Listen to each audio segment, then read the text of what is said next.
Nous terminons notre série d'été qui n'avait rien d'été. Parce que finalement, oui, on parlait de la joie, mais c'était des enseignements intenses, des enseignements qui nous parlaient de choses importantes et qui nous ont mis tous, je pense, au défi, parce qu'évidemment, c'est basé sur les béatitudes, alors c'est extrêmement dense.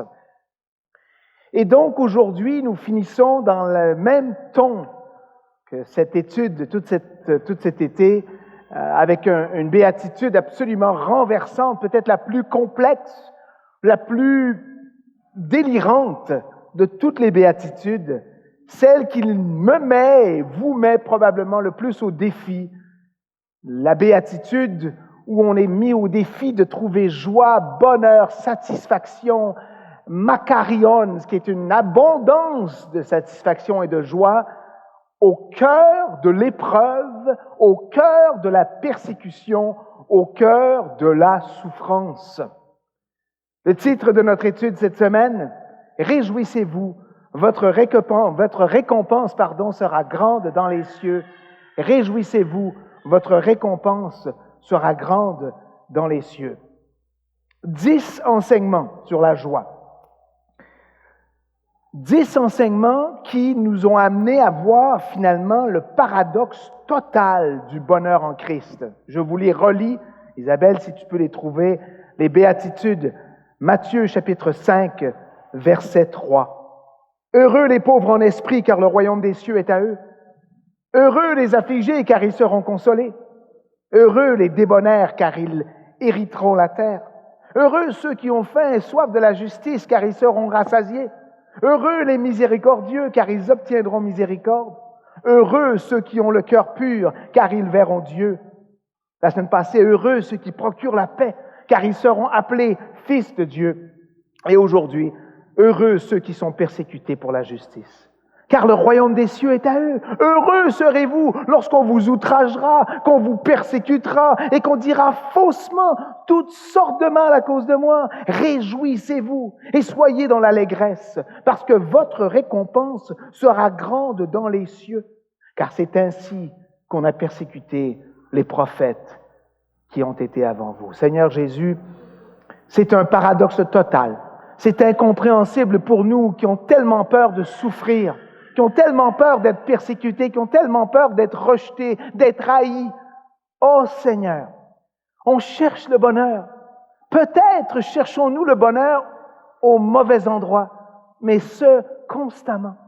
Seigneur, je prie que cette congrégation puisse quitter aujourd'hui avec une assurance que c'est à travers l'épreuve, le test, la persécution que nous pouvons trouver une abondance de joie.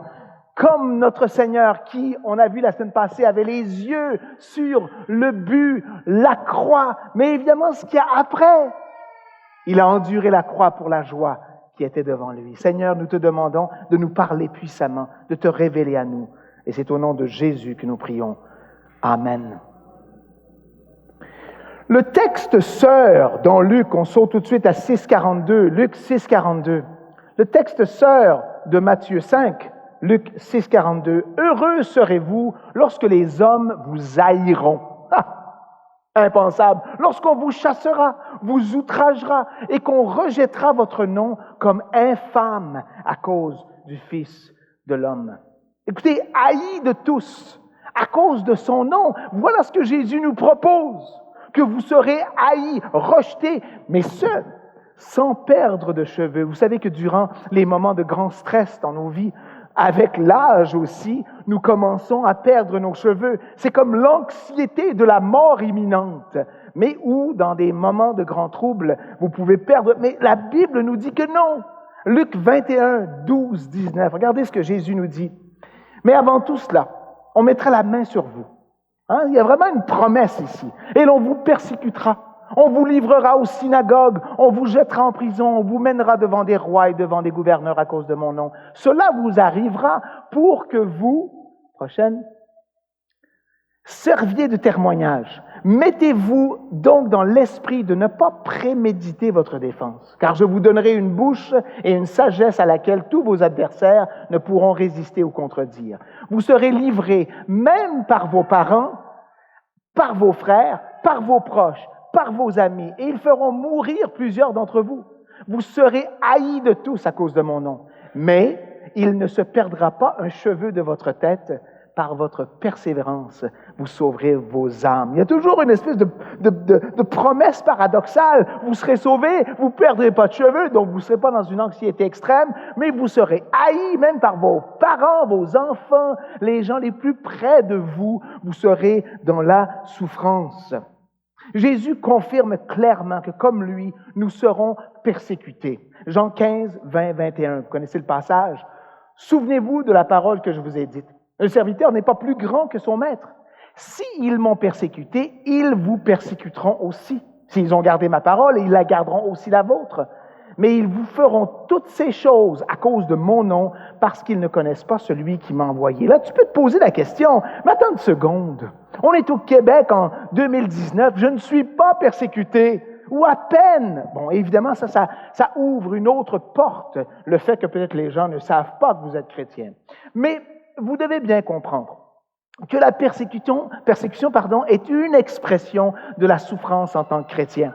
Je vous dirais que parce que vous êtes chrétien, vous êtes testé de mille et une façons, alors que le non-croyant, lui, peut toujours s'évader dans les drogues, dans le sexe, dans le divorce, dans le rejet, dans le voyage, dans le « je m'en foutisme ». Nous, on ne peut jamais faire ça. Nous, on doit confronter la souffrance qui vient vers nous. On doit chercher en Christ Jésus notre paix, notre satisfaction, notre joie. On ne peut pas éviter en se saoulant. Donc, la Bible nous parle de la persécution, mais elle prend plusieurs formes. Et là, j'espère que vous allez vous sentir touchés, même si vous n'êtes pas dans les rues et on vous lance des pierres. On était en train de faire l'évangélisation jeudi passé avec quelqu'un ici et les gens nous faisaient des doigts d'honneur ici et là et nous disaient « F this, F that ». C'était intense, intense. Mais ça, c'est une expression de la souffrance. À la limite, c'est pas si mal, mais ça peut prendre toutes sortes d'autres couleurs. 1 Corinthiens 4, 10 et 13. Nous sommes fous à cause de Christ, mais vous, vous êtes sages en Christ. Nous sommes faibles, mais vous, vous êtes forts. Vous êtes honorés et nous sommes, écoutez bien, méprisés. Jusqu'à cette heure, nous souffrons la faim, la soif, la nudité. Nous sommes maltraités, errants ça et là. Nous nous fatiguons à travailler de nos propres mains. Injuriés, nous bénissons. Persécutés, nous supportons. Calomniés, nous parlons avec bonté. Nous sommes devenus comme les balayures du monde, le rebut de tous jusqu'à maintenant. On commence à voir que ça nous touche dans toutes sortes de zones. C'est que vous n'êtes pas de ce monde. Même si vous n'êtes pas en train d'être littéralement persécuté dans une rue ou dans une ruelle ou mis en prison, bien, vous ne faites pas partie du monde. Vous, si vous laissez moindrement savoir qui vous êtes et ce que vous croyez, vous allez vivre une persécution. Mais la persécution vient même de vos parents, de vos sœurs, de vos frères, les gens les plus près qui vous disent « Mais c'est quoi ton problème? Tu es disjoncté avec ton affaire de Jésus. Tu es rejeté. » Nous sommes pressés de toute manière, abattus mais non perdus, nous dit 2 Corinthiens 4, 8 à 12. Nous sommes pressés de toute manière, mais non réduits à l'extrémité, dans la détresse, mais non dans le désespoir, persécutés, mais non abandonnés, abattus, mais non perdus, portant toujours avec nous, dans notre corps, la mort de Jésus, afin que la vie de Jésus soit aussi manifestée dans notre corps. Car, nous qui vivions, nous sommes sans cesse livrés à la mort à cause de Jésus, afin que la vie de Jésus soit aussi manifestée dans notre chair mortelle. Aussi la mort agit en nous et la vie agit en nous. À chaque fois que vous décidez de vivre pour Christ, à chaque fois que vous décidez de mettre votre chair à mort, vous êtes mis à la croix. Vous savez, le non-croyant ne vit pas cela. Il ne vit pas cet auto-martyre. Donc ce n'est pas seulement la persécution qui vient de l'extérieur, mais c'est le fait que ta chair doit être mise à mort. Et ça fait mal. Et non seulement on doit se le faire à nous-mêmes, mais on se le fait entre amis, frères et sœurs, entre mari et femme. Écoute, Pitou, tu es cool, mais il faut que tu changes. Et maintenant, ta chair me fait mal. Elle n'est pas bonne pour notre couple. Écoute, chérie, cette amertume, cette anxiété, cette frustration doit être mise à mort. Donc, comprenez, frères et sœurs, que d'être chrétien, ça coûte. Oui, tu peux recevoir une pierre au visage, mais lorsque tu dois mourir à toi-même et que tu dois obéir à Christ, la souffrance fait partie de ta vie quotidienne. Et bien sûr, vous allez voir, est-ce qu'il y a de la joie là-dedans? Absolument. La souffrance et l'épreuve sont un fait de l'existence terrestre. Depuis la chute, la souffrance et l'épreuve, et évidemment la persécution fait partie de ça, sont un fait de l'existence terrestre depuis la chute. Dans Job, chapitre 5, versets 6 et 7, le malheur ne sort pas de la poussière et la souffrance ne germe pas du sol. J'aime la logique. Écoute, c'est pas un hasard, là. L'homme naît pour souffrir, comme l'étincelle pour voler. Frères et sœurs, oui, mais est-ce qu'il y a moyen d'éviter la souffrance? Regardons ce que Jésus dit. Jean 16, 33. Je vous ai dit ces choses, afin que vous ayez la paix en moi. Vous aurez des tribulations dans le monde. Mais prenez courage, j'ai vaincu le monde. Évidemment, une grande partie de notre bonheur vient qu'il a vaincu le monde, mais il y a quand même la première phrase. Écoute, tu vas souffrir. Tu vas être ramassé par le monde dans lequel tu es, par ta propre chair, par la réalité d'être un homme, une femme dans un monde chuté. Nous sommes dans un monde où le péché a ampleur. Donc, dans cette réflexion de Jésus sur la persécution, je veux ramener ça à vous et moi, frères et sœurs, face à cette souffrance qui, oui, peut être la persécution littéralement, mais toute participation chrétienne dans un monde de péché abject va nous exposer à beaucoup de souffrance. Vous avez remarqué? Peut-être que vous êtes trop jeune ou trop positif pour avoir vécu des souffrances, mais des souffrances, on ne parle pas d'une semaine, d'un mois, de 3 mois. Ah, c'est tough, hein? La vie, là, tu sais, les vacances, c'était pas ce que j'avais pensé. Non, je te parle de vrais tests, où tu es mis à mort, où tu es mis à ressembler à Christ. Et vous savez, frères et sœurs, si vous n'avez pas vécu de grandes épreuves, elles s'en viennent. Et ces épreuves-là sont importantes. Elles sont capitales dans votre croissance spirituelle. Christ n'a pas pu les éviter, mais non plus David, Abraham, Noé et tous les hommes de Dieu, Pierre. Et oui, il y a une partie de la souffrance qui vient de nous-mêmes et aussi qui nous est imposée par l'autre.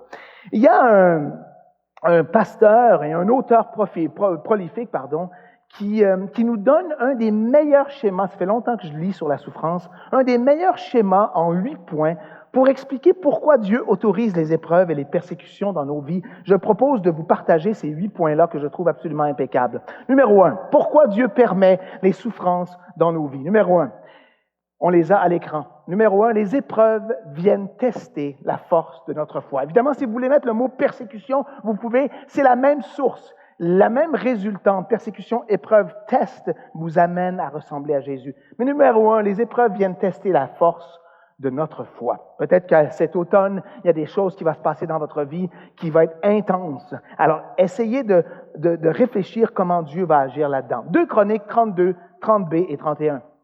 Ézéchias réussit dans toutes ses entreprises. On aime ça, hein? On aime quand tout va bien, quand tout est super positif. Cependant, attention, ça se complique. Cependant, lorsque les chefs de Babylone envoyèrent des messagers auprès de lui pour s'informer du prodige qui avait eu lieu dans le pays, Dieu l'abandonna pour l'éprouver, afin de connaître tout ce qui était dans son cœur. Frères et sœurs, c'est ça le deal. Tu vas te sentir abandonné. Tu vas sentir que Dieu n'est plus avec toi. Tu vas te dire, mais c'est ce qui se passe. Et le texte nous dit, il l'abandonne, mais dans un but positif, dans un but d'identifier ce qui se passe à l'intérieur. Et tu sais quoi? Si ce qui est dans ton cœur plaît à Dieu et est transformé et sanctifié, mais Dieu se réjouit, tu te réjouis, tu grandis, mais évidemment, ce n'est pas toujours le cas, non? Quand on est testé, souvent on dit, mais qu'est-ce qu'il y a là-dedans? Suis-je chrétien? Est-ce que j'aime Dieu? Est-ce que je suis capable de passer à travers cette épreuve-là? Numéro 1, les épreuves viennent tester la force de notre foi. Numéro 2, les épreuves nous amènent à l'humilité. Les épreuves ou la persécution nous amènent à l'humilité. 2 Corinthiens 12, 7, texte bien connu. « Et pour que je ne sois pas enflé d'orgueil, à cause de l'excellence de ces révélations, il m'a été mis une écharde dans la chair, un ange de Satan pour me souffleter et m'empêcher de m'enorgueillir. Frères et sœurs, vous avez la Bible, ou enfin l'avez-vous? Est-ce que vous avez la Bible et activement la cherchez-vous, la lisez-vous, la connaissez-vous? Si c'est le cas, vous avez la révélation la plus puissante, la plus belle, la plus noble, la plus transformatrice au monde.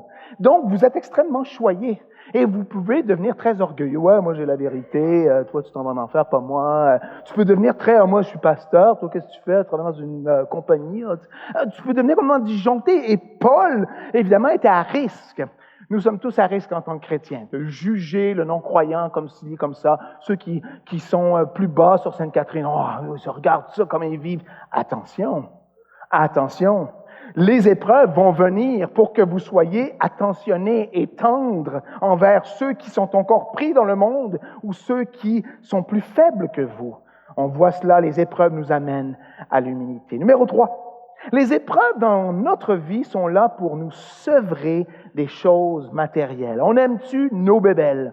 On aime notre confort, notre bulle, nos équipements électroniques, nos autos, nos voyages, whatever. Vous êtes plein de bébelles, je suis plein de bébelles, et oui, mais moi je vis très simplement. Vous avez encore 10 fois plus que la majorité du reste de la planète.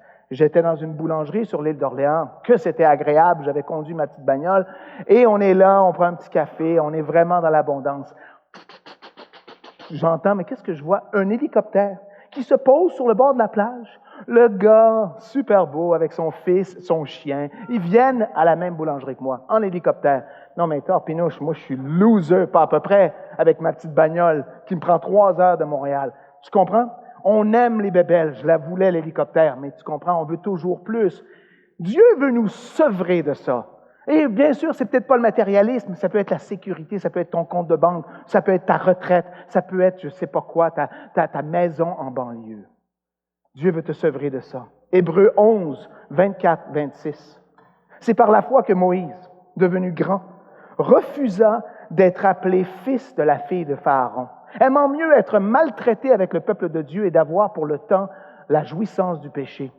Regardant l'opprobre de Christ comme une richesse plus grande que les trésors de l'Égypte, les hélicoptères, c'est rien comparé à ça, car il avait les yeux fixés sur la rémunération. En anglais, c'est plus clair, the reward, ce que tu obtiendras plus tard.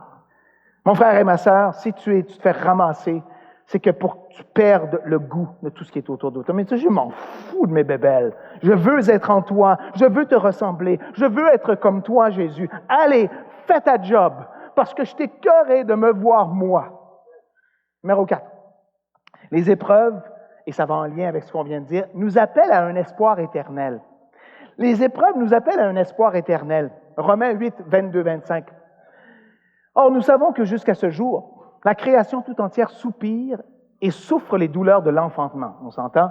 Certains donnent naissance très rapidement, d'autres souffrent pendant 24 heures, 36 heures, mais on sait, paraît-il, que c'est très douloureux et que c'est très difficile. Alors, on souffre, nous, les douleurs de l'enfantement, et ce n'est pas elles seulement, mais nous aussi. Nous avons les prémices de l'esprit, nous aussi, nous soupirons en nous-mêmes en attendant l'adoption, la rédemption de notre corps. Car, écoutez bien, c'est en espérance que nous sommes sauvés. Or, l'espérance qu'on voit n'est plus espérance. Ce qu'on voit, peut-on l'espérer encore? Mais si nous espérons ce que nous ne voyons pas, nous l'attendons avec persévérance. Nous sommes vraiment dans un état de soupir. Mais quand est-ce que ça va se terminer? On sait qu'au paradis, nous serons libérés de la souffrance. Nous serons libérés de la souffrance physique, de la persécution, de la haine, de la division, de la tension.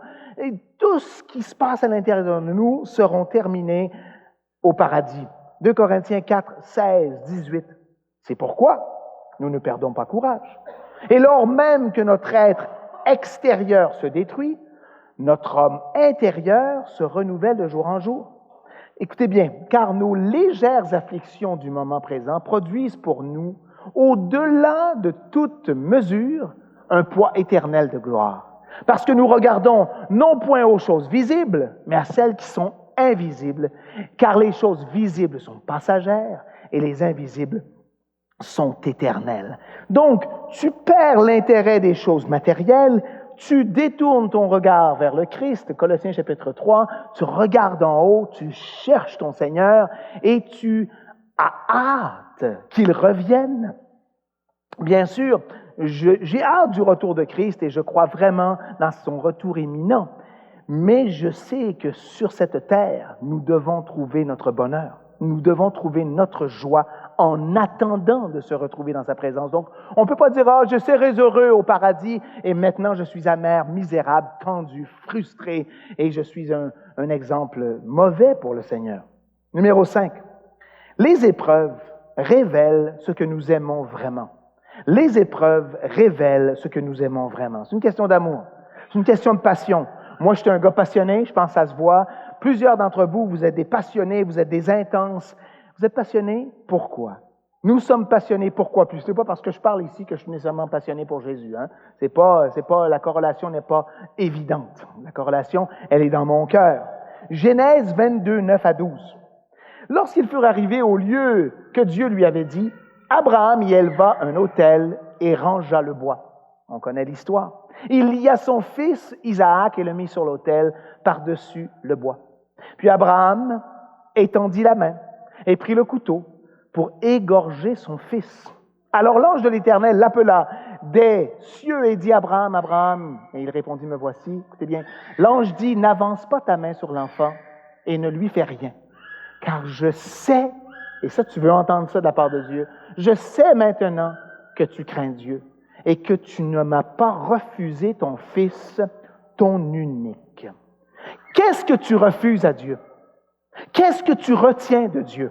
Alors Abraham, c'est beau, wow, c'est l'illustration du Père avec Jésus, il donne son Fils pour la vie éternelle, c'est symbolique. Abraham a réellement monté cette montagne avec le cœur déchiré, sachant qu'il allait tuer son fils, mais il avait croyance que Jésus pouvait le ressusciter, que Dieu pouvait le ressusciter. Toi, qu'est-ce que tu retiens? Qu'est-ce que tu ne veux pas donner à Dieu? Qu'est-ce que tu dis? Écoute, je te donne pas mal tout, mais pas ça, pas ça, pas ça, pas ça. Non, mais c'est des choses nobles, c'est beau. C'est mon fils unique, c'est mon épouse, c'est mon confort, c'est mon travail. Je fais un bon travail dans la communauté. Je suis pasteur ou je ne sais pas, je suis enseignant, je suis ingénieur. Mais ma famille, qu'est-ce que tu retiens à Dieu? Qu'est-ce que tu aimes plus que Dieu? Quels sont si tu aimes suprêmement Dieu, tu vas dire, OK Seigneur, tu m'amènes une épreuve, merci. Tu m'amènes cette épreuve pour que je t'aime plus et que je m'aime moins. Peut-être que c'est ça que tu ne veux pas donner à Dieu. Toi? Ah non, mais écoute, là, il y a quand même un petit confort qu'il faut que je me garde intérieurement. Si tu t'aimes plus que tu aimes Dieu, tu vas dire à Dieu, mais pourquoi tu me fais ça? Qu'est-ce que je t'ai fait, moi? Comment ça se fait que tu... Et tu vas devenir amer. Tu vas être fâché contre Dieu, tu vas être anxieux. Dieu n'avait pas besoin de me faire ça. Pourquoi je me retrouve dans cette situation-là? C'est pas juste. C'est pas cool. Hein? Si tout allait bien. Pourquoi? Dans Luc 14, 26, 27. Si quelqu'un vient à moi, et s'il ne haït pas son père, sa mère, sa femme, ses enfants, ses frères, ses sœurs, et même sa propre vie, il ne peut pas être mon disciple. Et quiconque me porte sa croix et ne me suit pas, ne peut être mon disciple. Je ne peux pas avoir les deux. Je ne peux pas m'aimer, puis aimer mes enfants, puis aimer ma mère, puis aimer mon épouse, mon époux. Je ne peux pas avoir les deux. S'il vous plaît. Jésus dit que non. Si ton père, ta mère, ton épouse, tes enfants, ton mari va te demander de faire des choses à l'encontre de Dieu, qui t'éloignent de Dieu, qui limitent ton service à Dieu, qui limitent ta passion à Dieu, qu'est-ce que tu vas faire? Ben, écoute, family first. Hein, c'est mon mari d'abord, c'est mes enfants d'abord. Et ensuite, ben, la foi, ça se rajoute, c'est beau, tu sais, c'est personnel. Si tu n'aimes pas Dieu assez, tu ne seras jamais capable de ce que Jésus dit, de te séparer, de ne pas laisser, de ne pas haïr ton père, ta mère, ta femme, tes enfants. Écoute, c'est sûr que ce n'est pas une question de haïr, de haine humaine. Ça veut dire jaillir ce que l'humanité me demande de faire avant Dieu, en priorité sur Dieu. Et malheureusement, ça peut être ton enfant, ça peut être ton épouse, ça peut être toi qui vas demander ça aux gens autour. Frères et sœurs, si tu n'aimes pas Dieu suprêmement, absolument, mais avant tout, c'est correct, c'est pas grave, mais tu ne peux pas être son disciple. Tu ne peux pas avoir les deux. Tu ne peux pas avoir et le monde et Jésus, puis venir à l'église de 10h22 à 11h43, puis dire « Wow! It's done! J'ai donné 2%, je me suis investi 1%, j'ai été là un demi%, puis c'est assez. Frères et sœurs, c'est tout ou c'est rien. » Ceci étant dit, on sait qu'on ne se débarrasse pas de nos enfants, mais on aime nos enfants en les amenant à Dieu, en prioritisant dans nos vies Christ et son royaume. Numéro 6. Les épreuves nous apprennent à valoriser la bénédiction de Dieu. Les épreuves nous apprennent à valoriser la bénédiction de Dieu. Quand tu souffres, tout ce que tu vois, c'est le problème, l'œuvre de Satan, la difficulté dans laquelle tu te retrouves, la mort, le cancer, les problèmes maritaux, les enfants malades, le manque d'argent, la solitude. Tu vois ça, puis c'est vrai, puis c'est gros, puis c'est big, puis c'est dans ton visage, puis ça va durer des mois, des années. OK, fair enough. Mais il faut que tu tournes ton regard, tu dis, OK, c'est pas cool, mais il y a quelque chose de majeur qui est bon. Psaume 63, 3 et 5. Car ta bonté vaut mieux que la vie. Mes lèvres célèbrent tes louanges. Je bénirai donc toute ma vie. J'élèverai mes mains en ton nom. Mon âme sera rassasiée comme de mets gras et succulents. Et avec des cris de joie, les lèvres de ma bouche te célébrera. Wow! Ça veut dire que même quand tout fout le camp, Dieu, lui, n'a pas changé. Es-tu d'accord? Ta situation est horrible. Et ça arrive parce que tu es dans un monde de péché. Tu es dans un camp de concentration, mais Dieu n'est pas mort. Les nazis sont vivants, mais Dieu n'est pas mort. Tu es dans une situation qui dure, mais Dieu n'a pas changé. Alors où est-ce que tu regardes? Qu'est-ce que tu dis? Tu es persécuté, mais le Seigneur pour lequel tu es persécuté est toujours bon, est toujours lumière, est toujours vérité. Vous savez, les tests dans nos vies nous amènent à obéir. Ça nous amène à obéir. Dans le milieu d'une épreuve, on obéit et nous sommes bénis. On obéit et nous sommes bénis. Et il faut aussi comprendre qu'on est appelé à obéir à tout prix. À tout prix. Il y a un prix, et ce prix-là est grand. Ça a coûté la croix à Jésus-Christ, et peut-être que ça nous coûtera plus qu'on pense. Plus on est jeune, plus c'est facile, plus la vie avance, plus il y a des vrais tests qui commencent à nous ramasser. Puis on ne souhaite pas ça à son pire ennemi. On ne souhaite pas ça à son pire ennemi. Mais quand ça arrive, il faut faire confiance que Dieu va réusiner les tests pour que les épreuves nous apprennent à valoriser la bénédiction de Dieu. Hébreux 5, 7 et 9. Regardez ce que ça a coûté à Jésus. C'est lui qui, dans les jours de sa chair, ayant présenté avec de grands cris et avec larmes des prières et des supplications à celui qui pouvait le sauver de la mort. Écoute, dans son humanité, il criait, il pleurait. Puis toi aussi, tu peux faire ça. C'est correct. Seigneur, ça peut-tu arrêter ton affaire? Et ayant été exaucé à cause de sa piété, il a appris, écoutez bien qu'il fût fils, l'obéissance par les choses qu'il a souffertes. Eh oui. Et qui, après avoir été élevé à la perfection, est devenu pour tous ceux qui lui obéissent, l'auteur d'un salut éternel. Jésus a dû obéir. Tu dois obéir. Au milieu de la souffrance, tu vas dire, OK, Seigneur, bring it on. All right, je te fais confiance. Je sais que tu es bon. Je sais que tu es vérité. Je sais que tu es en charge. Je sais que toute chose concourt au bien de ceux qui aiment Dieu. Je sais que ton plan pour moi, c'est de donner un avenir, une espérance. Je sais qu'eux le voulaient pour le mal, mais toi, tu le veux pour le bien. Je t'obéis. J'embarque dans le Goliath. À la ronde, tu commences le Goliath, tu dis, wow, quand est-ce que ça va finir, c'est capoter cette affaire-là. Et puis plus tu résistes, plus c'est long. Embarque. OK, Seigneur?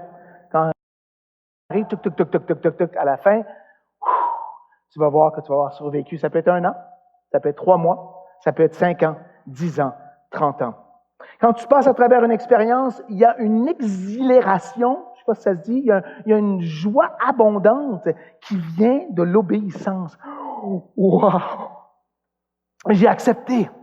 Wow! Je suis dedans et j'accepte ce que Dieu me donne. Tu sais, tes émotions, tes feelings te disent, non, il faut que j'aille pour le plaisir. Il faut que j'aille pour ce qui va me faire du bien, ce qui va amener le seul mot qui vient, c'est en anglais, relief. Je veux du soulagement. Là, tu veux le soulagement, mais il faut que tu refuses ça. Il faut que tu dises, au contraire, je veux Dieu. Je veux son plan, je veux sa parole, je veux sa bénédiction. Peu importe le coût, je veux toi. Tu fais ça, mon ami, ça va passer vite ton épreuve. Et non seulement ça, mais tu vas être dans la lumière de Dieu et tu vas savoir que tu es au bon endroit comme Jésus-Christ. Numéro 7. Les épreuves, les persécutions viennent pour nous équiper à aider les autres dans leur souffrance. Les épreuves viennent pour nous équiper à aider les autres dans leur souffrance. Écoute, il y a beaucoup de monde qui souffre. Tu penses que ta vie est tough? OK, dans l'Église, c'est peut-être celui qui souffre le plus. Mais sors. Va 2 minutes. Tu sais, je regrette, dans les dernières années, j'aurais dû aller beaucoup plus en mission. J'ai une petite, j'étais un petit peu occupé. J'aurais dû aller avec Billy en Afrique. Je demande pardon à Dieu, puis je demande pardon à vous. J'aurais dû aller servir Dieu dans des endroits où les gens meurent. Je suis allé au Rwanda, j'ai vu des gens mourir comme ça, mon gars. Ça te ramène à l'essentiel. Mais là, je suis cushion, je suis confortable, petit bureau, petite église. On est-tu poche? Moi, le premier. Frères et sœurs, les gens souffrent. Les gens se font ramasser. Les gens, ça va pas. Le monde est explosé. Mais même les chrétiens, c'est pas juste dans notre monde de péché, mais on a vu avec les descriptions de mon frère Martin, il y a des gens qui souffrent beaucoup. Alors, ceci étant dit, juste ouvre tes yeux et dis-toi, il y a quelqu'un dans l'Église qui aurait besoin que je prenne un café. Puis je dis, écoute, j'ai vu la main de Dieu dans ma vie. Il va t'aider aussi.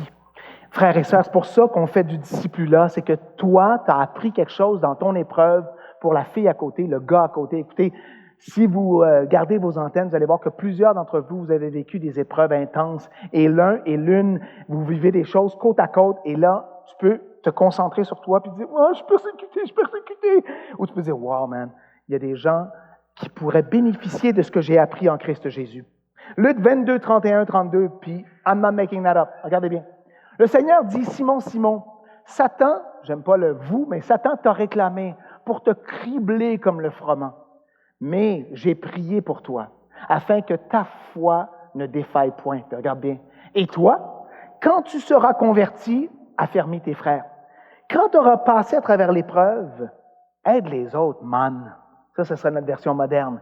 Arrête de t'apitoyer sur toi-même, puis va aider ceux qui souffrent. Pierre, et c'est ce que Pierre a fait. Une fois qu'il a souffert horriblement beaucoup à cause de lui-même, il s'est occupé des autres, il a prêché la bonne nouvelle, il est devenu un agent très important dans l'Église naissante. Et le beau passage dans 2 Corinthiens 1, 3 et 5, c'est clair comme de l'eau de roche. Béni soit Dieu, le Père de notre Seigneur Jésus-Christ, le Père des miséricordes et le Dieu de toute consolation, qui nous console dans toutes nos afflictions, écoutez bien, afin que, par la consolation dont nous sommes l'objet de la part de Dieu, nous puissions consoler ceux qui se trouvent dans quelque affliction. Car de même que les souffrances de Christ abondent en nous, de même notre consolation abonde par Christ. Alors à votre tour, vous avez été consolés, vous avez été réconfortés. Tu as une mission. C'est pour ça qu'on est en Église. C'est qu'on se fait du bien les uns aux autres. Et évidemment, à l'extérieur aussi, en mission ou de d'autres façons, il faut aider à aller visiter les pauvres, aller visiter les gens en prison, aller visiter les gens qui sont dans des CHSLD, SLD, qui souffrent abondamment. Il faut aider. Numéro 8, et finalement. Les épreuves viennent développer une force endurante pour une plus grande utilité. Ta force doit être développée parce que moi, je suis profondément faiblesse. Alors, en étant testé, en étant persécuté, si tu ne meurs pas tout de suite, tu as plus de force après. Hein, ta capacité de continuer à servir Dieu ne fait qu'augmenter. 1 Pierre, chapitre 1, versets 6 et 7.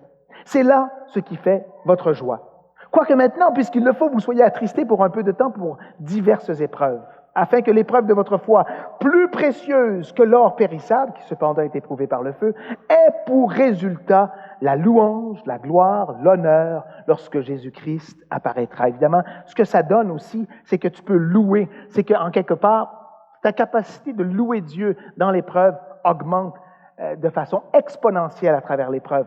1 Pierre, chapitre 5, versets 10 et 11. Le Dieu de toute grâce qui vous a appelé en Jésus-Christ à sa gloire éternelle, après que vous aurez souffert un peu de temps, 1 an, 2 ans, 3 ans, 10 ans, 15 ans, 30 ans, ou 2 mois, vous perfectionnera lui-même. Il vous affermira, vous fortifiera, vous rendra inébranlable. Je vous ai déjà dit, bring it on. Tu veux me tester? Vas-y, je suis capable parce que je suis en Christ, je suis branché en lui, je n'ai peur de rien. À lui soit la puissance au siècle des siècles. Amen. Frères et sœurs, David le disait, je ne serai pas ébranlé. Es-tu ébranlable? Es-tu testé? Oui, tu l'es, mais est-ce que tu perds ta force, tu perds ta joie, tu perds ton courage? Frères et sœurs, ne perdez pas votre force. Thomas Manton dit ceci, bien que toutes les choses soient tranquilles et confortables, nous vivons par nos sens plutôt que par la foi. Mais la valeur d'un soldat n'est jamais connue en temps de paix. Bien que toutes les choses soient tranquilles et confortables, nous vivons par nos sens plutôt que par la foi, mais la valeur d'un soldat n'est jamais connue en temps de paix. Alors que tu passes dans une épreuve, mon frère et ma sœur, ton muscle spirituel se développe. Donc, tu peux faire face à de plus grandes souffrances, à un ennemi plus aigu. Donc, plus tu sers, plus tu fais de l'évangélisation, plus tu es dans l'œuvre du service de Dieu, plus l'ennemi a ton numéro. Tu as une cible dans le dos. Demandez aux gens qui font beaucoup d'évangélisation, qui servent beaucoup Dieu, ils se font ramasser. Mon gars, c'est intense. Mais, je vais te dire, plus tu es testé, plus tu deviens utilisable dans la bataille. Hein, tu deviens un instrument, tu deviens un épée long et aiguisé pour faire l'œuvre de Dieu. Bon, et la joie dans tout ça. Écoute, c'est intense ton affaire, tes 8 points. Wow, man, la souffrance. C'est pas moi qui le dis, c'est Jésus qui dit, vous serez persécutés, mais soyez heureux. La joie dans tout ça. Néhémie, chapitre 8, verset 10. Écoutez bien. Néhémie 8, 10. La joie dans l'épreuve. Et ils leur dirent, allez, mangez des viandes grasses et buvez des liqueurs douces. Ça a l'air bon. Et ça fait un peu burger puis coke. Mangez des viandes grasses, buvez des liqueurs douces et envoyez des portions à ceux qui n'ont rien de préparé, car ce jour est consacré à notre Seigneur. Ne vous affligez pas, car la joie de l'Éternel sera votre force. Moi, là, je peux faire face à une épreuve parce que la joie de l'Éternel, c'est ma force. Moi, je sais que quand tout fout le camp, lui ne fout pas le camp. Lui, il est fidèle, il est bon. As-tu été testé? As-tu pu goûter à la force de Dieu quand tu es à ton plus faible? Quand tu ne peux pas changer la situation, tu es fait à l'os, mon gars, tu es contre le mur, les roches arrivent, wow, tu ne peux rien faire que mourir. C'est ta seule option. Mais là, wow, Dieu est là. Et la plupart du temps, on ne meurt pas. On en ressort fortifié. On en ressort plus près de lui, plus en amour avec lui, plus heureux pour le reste de la vie. Ça vaut la peine. Jacques chapitre 1, versets 2 et 4, ce texte extraordinaire dans le contexte. Mes frères, mes sœurs, regardez comme un sujet de joie, mais pas un petit peu là, mais complète les diverses épreuves auxquelles vous pouvez être exposés, sachant que l'épreuve de votre foi produit la patience. Mais il faut que la patience accomplisse parfaitement son œuvre afin que vous soyez parfaits et accomplis, sans faillir en rien. Tu ne peux pas t'en tirer. Tu ne peux pas éviter. Tu ne peux pas avoir une vie dans un petit coussin rose et devenir comme Jésus. Tu peux devenir comme ou l'ennemi, ou comme un gars et une femme remplis de la chair, mais tu ne peux pas devenir comme Jésus et être libéré du monde si tu n'es pas testé. Et c'est un sujet de joie. 1 Pierre, chapitre 4, versets 12 à 16. Où est la joie dans l'épreuve? Bien-aimés, ne soyez pas surpris.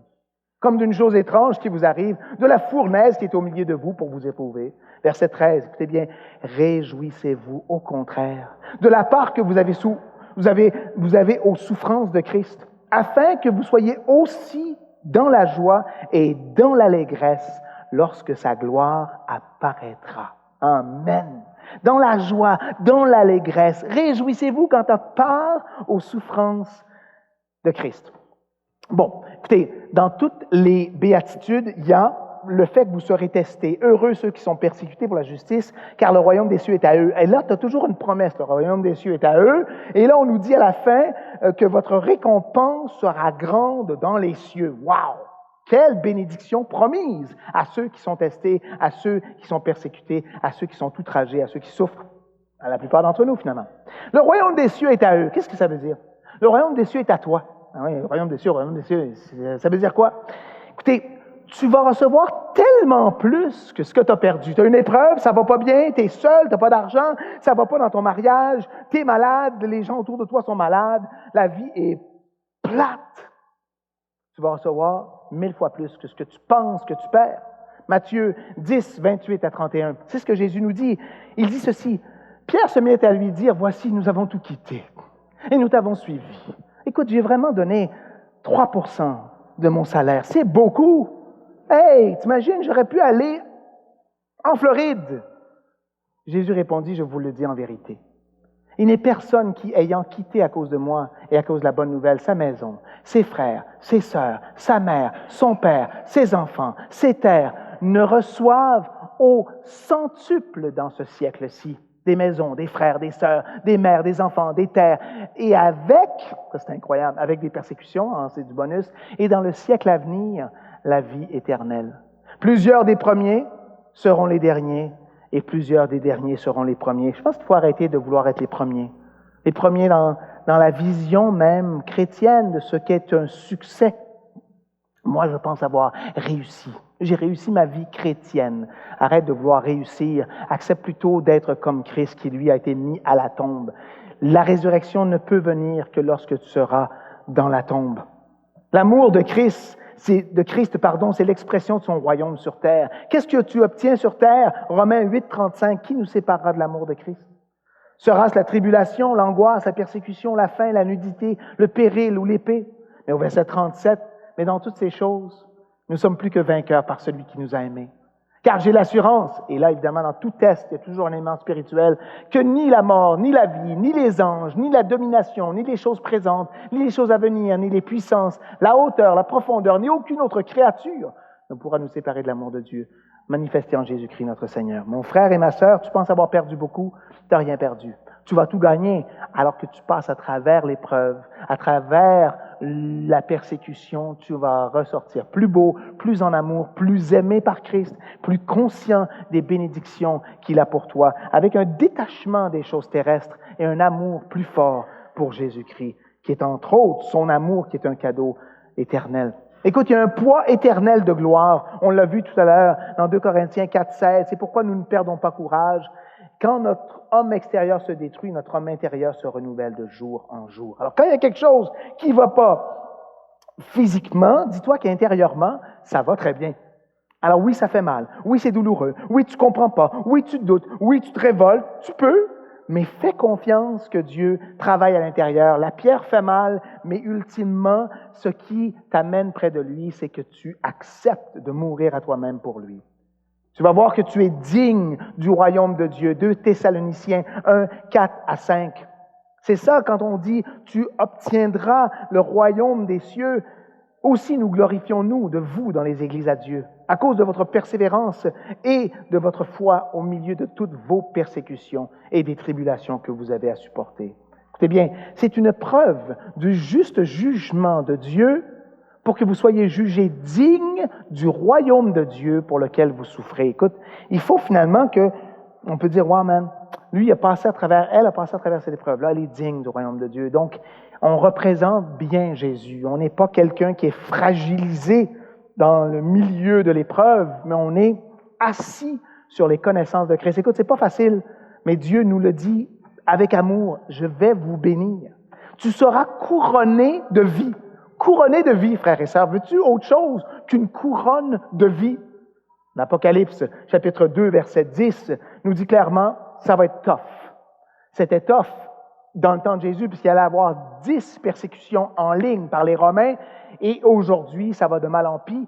Et si ce n'est pas une pierre au visage, si ce n'est pas des coups de fouet, c'est qu'autour de toi, tu es de plus en plus haï, tu es de plus en plus étouffé et c'est de plus en plus complexe de vivre pour Dieu dans un monde comme le nôtre. Ne crains pas ce que tu vas souffrir. Voici le diable jettera quelques-uns de vous en prison, afin que vous soyez éprouvés et vous aurez une tribulation de 10 jours, référence aux 10 grandes tribulations, persécutions par les Romains. Sois fidèle jusqu'à la mort et je te donnerai la couronne de vie. Sois fidèle, sois fidèle. Ça soit ça ta mission, d'être fidèle. Je veux être fidèle, Seigneur. Montre-moi comment le faire. On a persécuté les prophètes qui ont été avant vous. Hein, ça nous dit ici, dans le verset 12, « Réjouis-toi parce que tu n'es pas tout seul, man. » « Oui, mais je souffre. Oui, mais c'est dur. » OK. Encore une fois, nous sommes ensemble. C'est ça l'Église. Quand on fait des baptêmes, on voit ça. Quand on va manger ensemble la semaine prochaine, on voit ça. Quand on est les uns avec les autres, on sent que c'est moins tough. Vis pas tes épreuves. Lorsqu'on a une épreuve, souvent les gens se retirent. Ils se retirent, ils disent non, je ne peux pas être là. Les gens vont me juger, les gens vont me poser des questions. Je vais me cacher. Je vais attendre que ça finisse. Le problème, c'est qu'une vraie épreuve, c'est pas une semaine, c'est pas un mois, c'est pas 2 mois. Ça peut être 10 ans. Qu'est-ce que tu vas faire? Tu n'iras pas aller à l'église pendant 10 ans? Tu n'iras pas avec le peuple de Dieu pendant 2 ans? Mon gars, au contraire, ça va pas. Wow! Priez pour moi.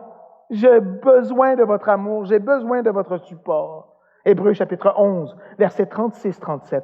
D'autres subirent les moqueries et le fouet, les chaînes et la prison. Ils furent lapidés, sciés, torturés. On pense que Ésaïe a été scié en 2 d'ailleurs. Ils moururent tués par l'épée. Ils allèrent çà et là, vêtus de peau de brebis et de peau de chèvre, dénudés de tout, persécutés, maltraités. Hey, c'était tough.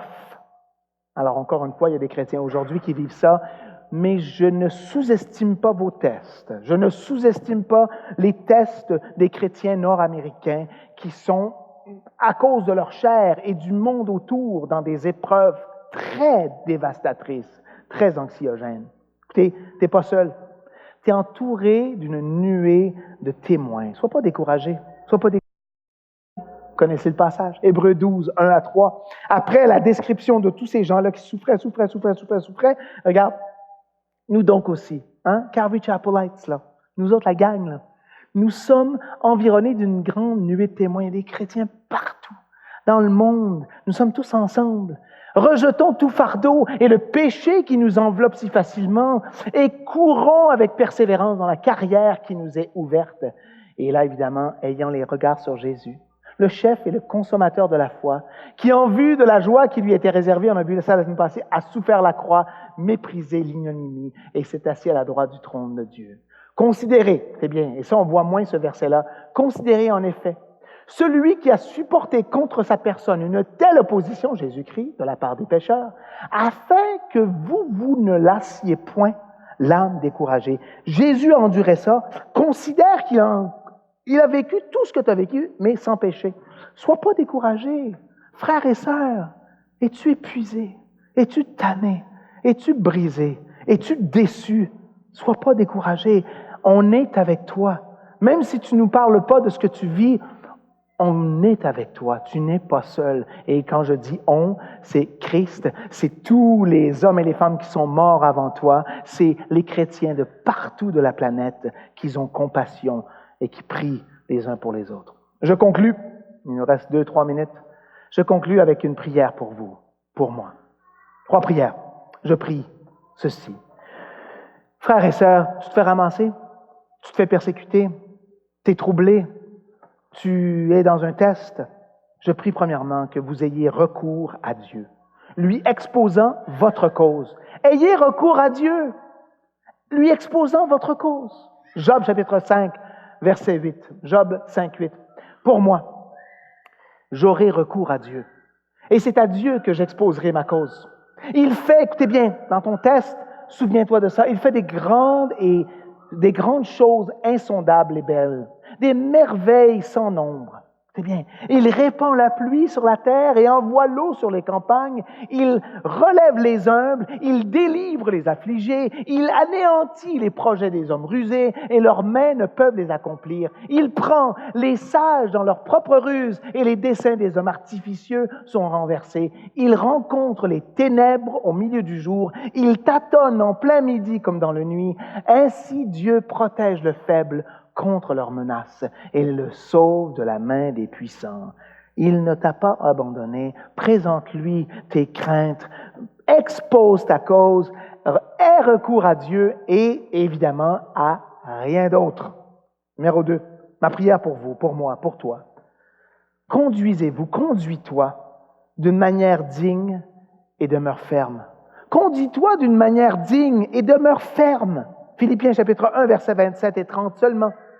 Conduisez-vous d'une manière digne de l'Évangile de Christ, afin que, soit que je vienne vous voir, soit que je reste absent, j'entende dire de vous que vous demeurez ferme dans un même esprit, combattant d'une même âme pour la foi de l'Évangile, sans vous laisser aucunement, écoute, c'est incroyable, sans vous laisser aucunement effrayer par les adversaires, ce qui est pour eux une preuve de perdition, mais pour vous de salut, et cela de la part de Dieu, car il vous a été fait la grâce, par rapport à Christ, non seulement de croire en lui, mais encore de souffrir pour lui, en soutenant le même combat que vous m'avez voulu soutenir et que vous apprenez maintenant que je soutiens. Frères et sœurs,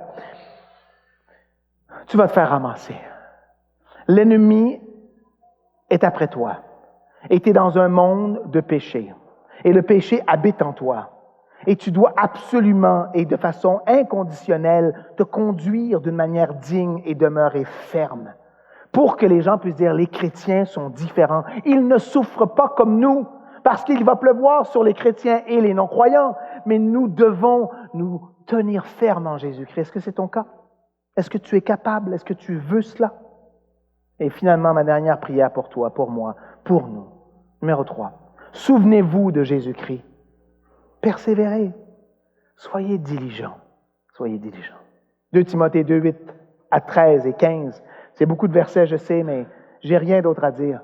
I stand my case. Souviens-toi de Jésus-Christ, issu de la postérité de David, ressuscité des morts selon mon évangile, pour lequel, Paul, je souffre jusqu'à être lié comme un malfaiteur. Mais la parole de Dieu n'est pas liée. C'est pourquoi je supporte tout à cause des élus, afin qu'eux aussi obtiennent le salut qui est en Jésus-Christ avec la gloire éternelle. Cette parole est certaine. Si nous sommes morts avec lui, nous vivrons aussi avec lui. Si nous persévérons, nous régnerons aussi avec lui. Si nous le renions, lui aussi nous reniera. Si nous sommes infidèles, il demeure fidèle, car il ne peut se renier lui-même. Et finalement, au verset 15, « Efforce-toi de te présenter devant Dieu comme un homme, une femme éprouvé. » Écoute, pour être éprouvé, il faut que tu sois testé. Un ouvrier qui n'a point à rougir. Oui, je suis capable de survivre cela, qui dispense droitement la parole de la vérité. Tu ne pourras pas faire ça. Si tu n'as pas été testé, si tu n'as pas enduré, si tu n'as pas cru en Dieu au-delà du salut, mais à travers l'épreuve, tu ne pourras pas survivre. Tu ne pourras pas survivre. Alors que Nat s'approche pour faire une chanson rapide, parce que je pense qu'il faut finir avec un peu de louange. Avez-vous les regards sur Jésus au cœur de l'épreuve? Avez-vous les regards sur Jésus au cœur de l'épreuve? Écoutez, on l'a vu. Êtes-vous mort avec lui pour vivre aussi avec lui? Non, je ne veux pas mourir. Je veux vivre. Frère, si tu veux vivre par la vie que tu as choisie et non celle que Dieu te donne, tu mourras. Mais si tu vis par la vie que Dieu te donne, tu vivras.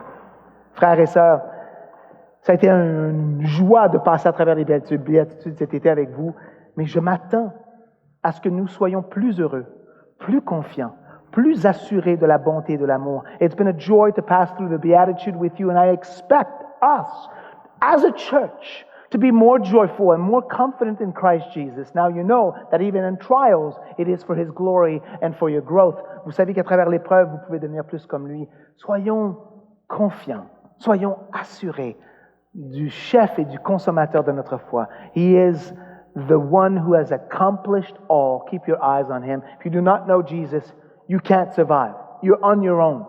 You will be crushed by your trials. Or you will drink it away, sleep it away, party it away. Don't do it. Turn to Jesus. Tournez à Christ. Croyez en lui, mais mettez votre foi en Jésus-Christ. Au nom de Jésus.